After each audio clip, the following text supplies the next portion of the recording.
سوريا. سوريا. سوريا للسوريين، ما هيك؟ ما هيك، وهون هي المشكلة. كيف بقى؟ لا وقت توفوا أهلك الله يرحمهم، تعيش. البيت لمين راح؟ راح. أنت وأخواتك. لنا. آه. شو عملتوا فيه للبيت؟ يعني تخالفنا وكل مين طالب، بعدين يعني بعنا البيت وكل مين أخذ حصته يعني. ايه، شفت انه مشكلة انه تكون سوريا لكل السوريين وهلأ مختلفين.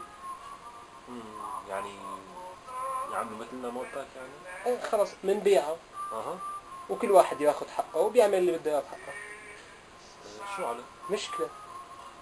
والله هي مشكلة، بس يعني كل مشكلة إلى حل. لها حل.